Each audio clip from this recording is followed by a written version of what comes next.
चलिए दोस्तों बात करते हैं एक और नए क्वेश्चन के बारे में। इस क्वेश्चन में एग्जामिनर ने कहा दो साइकिल चालक पी और क्यू क्रम से 20 किलोमीटर प्रति घंटा और 16 किलोमीटर प्रति घंटे की गति से एक दूसरे की ओर साइकिल चलाते हैं। जब उन्होंने चलना शुरू किया तो उनके बीच की दूरी क्या थी यदि वे 40 मिनट बाद मिलते हैं, ये एग्जामिनर ने मुझसे पूछा। तो अगर इसको डायरेक्ट करना है तो आप इसे इस तरह से कर सकते हैं कि भैया जो मेरे पास में पी की जो स्पीड है वो कितनी है आपकी 20 किलोमीटर पर आवर, और उसने जो डिस्टेंस कवर किया 40 मिनट में किया, तो 40 बटे में अगर 60 करूंगा तो ये मेरा घंटे में चेंज हो जाएगा। तो इसे सॉल्व करूंगा तो 2 और ये मेरे पास में 3 हो जाएगा। यानी कि उसने टोटल डिस्टेंस जो कवर किया होगा 40 बटे में 3 किलोमीटर का उसने डिस्टेंस कवर किया होगा। किसने? पी ने, क्योंकि मुझे मालूम है स्पीड इंटू में टाइम जो होता है वो डिस्टेंस होता है।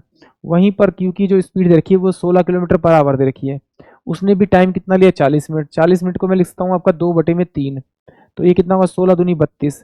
32 बटे में 3 किलोमीटर की उसने भी दूरी की तय की। इन दोनों को ऐड करूंगा तो टोटल डिस्टेंस आएगा 72 किलोमीटर का। 72 बटे में 3 करूंगा तो ये मेरे पास में 24 किलोमीटर का डिस्टेंस आएगा। यानी कि उन दोनों के बीच में जो डिस्टेंस होगा स्टार्टिंग में वो क्या होगा? आपका 24 किलोमीटर का होगा। यानी कि ऑप्शन डी जो होगा वो इस क्वेश्चन के लिए करेक्ट होगा।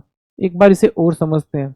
देखिए एग्जामिनर ने क्या कहा कि यहाँ पर एक पी पॉइंट है और यहाँ पर एक क्यू पॉइंट है, और ये पी जो पॉइंट वाला पर्सन है और जो क्यू पॉइंट वाला पर्सन है वो इस मिड वाले पॉइंट यानी एम पे पहुंचता है तो उसे 40 मिनट लगते हैं, और क्यू वाला जब यहाँ पहुंचता है तो उसे भी 40 मिनट लगते हैं, ये एग्जामिनर ने कहा है।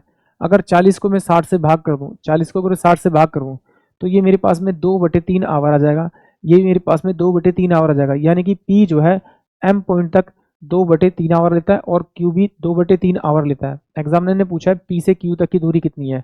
तो इसकी स्पीड कितनी दे रखी है एग्जामिनर ने? इसकी स्पीड दे रखी है 20 किलोमीटर पर आवर, इसकी स्पीड दे रखी है 16 किलोमीटर पर आवर। तो स्पीड इंटू में टाइम, ये मेरे पास में टोटल डिस्टेंस आएगा कितना आएगा? 40 बटे में 3 किलोमीटर का डिस्टेंस आ जाएगा यहाँ से और यहाँ तक का। इसको मल्टीप्लाई करूंगा तो कितना होगा? 16 इंटू में 2/3 यानी 16 दूनी 32 बटे में आपका 3 किलोमीटर। इन दोनों का मैं जोड़ूंगा तो मेरे पास में कितना आ जाएगा? 72 बटे में 3 किलोमीटर आ जाएगा। यानी कि 24 किलोमीटर की उसने टोटल दूरी तय की होगी। यानी कि यहाँ से और यहाँ तक इन दोनों के बीच में जो दूरी होगी वो 24 किलोमीटर की होगी, क्योंकि इसने यहाँ तक 40 बटे में 3 किया, इसने यहाँ पर 32 बटे में 3 किया। यानी कि ऑप्शन डी जो होगा वो इस क्वेश्चन के लिए करेक्ट होगा। आई होप आप सभी को क्वेश्चन समझ में आया होगा।